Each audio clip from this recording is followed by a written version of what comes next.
So Brandon Rosario, welcome up.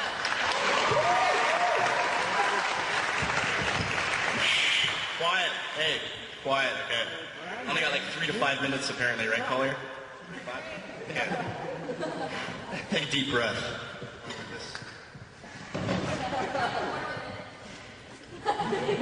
Listen. Do you hear that? That's the sound of your frontal cerebral lobe processing thought. You're thinking. And believe it or not, I know what you're all thinking about. You're thinking about the same crucial problem that's probably floating around in the collective unconscious of every person in this room. There's probably a few of you cynics out there saying to themselves, the hell does he know? He doesn't know what I'm thinking. I had a completely normal day. And I believe you. You probably woke up this morning, had a bowl of cereal, maybe some toast with Nutella on top. You know, girls, brushed your hair, put on some nice clothes, you know, look at yourself in the mirror for a little while. Guys, watched Sportsnet until 8:45 and then went off to school.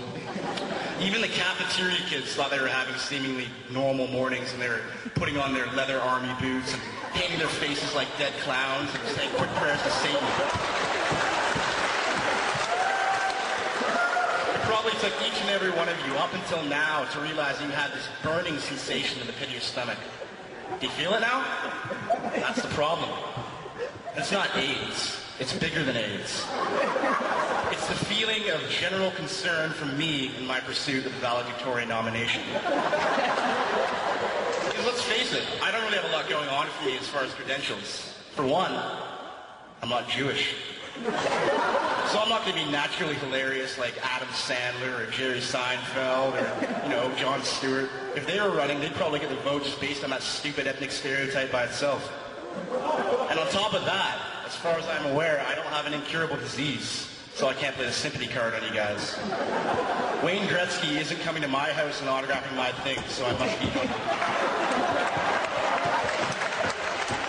And another thing, I'm not a Magic Colombian. I can do a damn good impersonation of one, but I want to make this very clear, I'm not. If Harry Potter and some woman named, I don't know, Maria Fernando Diego Martinez had a child, I would not be that child. What else? I'm not an openly gay, free-spirited animal activist or the survivor of some life-altering near-death experience or a bootylicious, full-breasted black woman who can just seduce you into voting for me by shaking my honeys around. Oh, stop. And while I'm on the topic of seduction, ladies, I'm not Tyler Matheson either. As you can see, I'm almost there, but not quite. Anyways, those are a few things that I'm not. And I'll lay them right there on this podium for you. And so I've got to read the next part, I guess, yeah. I could go on all day talking about, you know, my school spirit and my commitment to everybody here, but it would be a waste of time because I'd just be lying. You know, a couple weeks ago, I got this little pink piece of paper that said if I wanted to, I could come stand up here today in front of all of you and say I should be your voice. You know, an opportunity for me to what is an opportunity for me to do? Oh, I use a really small font. Opportunity for me to point out how great I am. How I am the most qualified individual to lead the class of 2008 into a bright new future. But,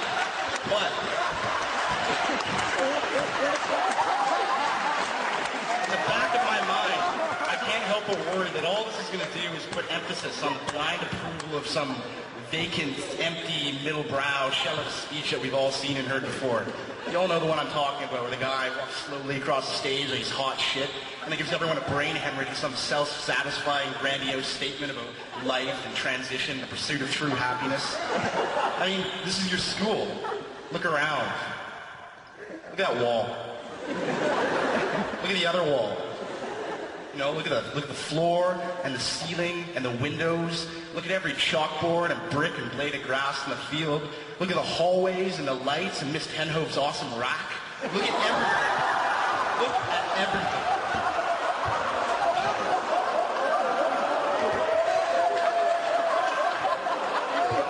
Take it all into perspective. perspective of you decide which clown you want to have dancing and juggling in front of your family.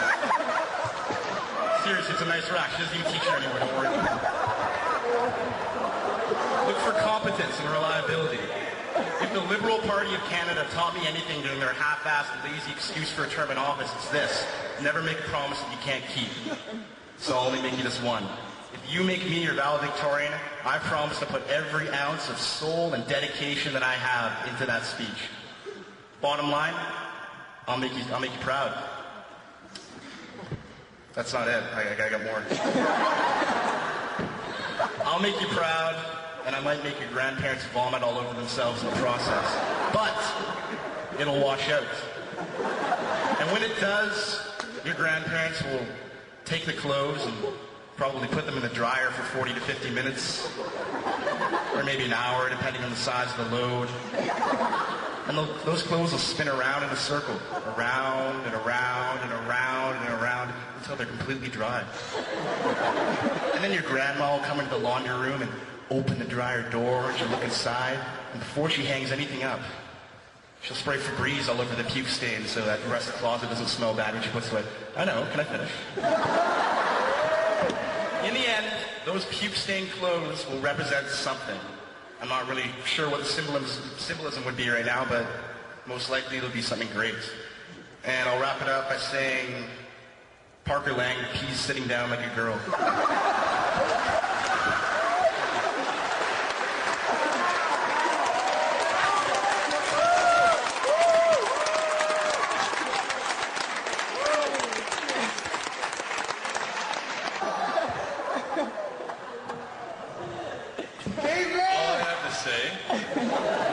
Is that one, it's a lot more cleanly.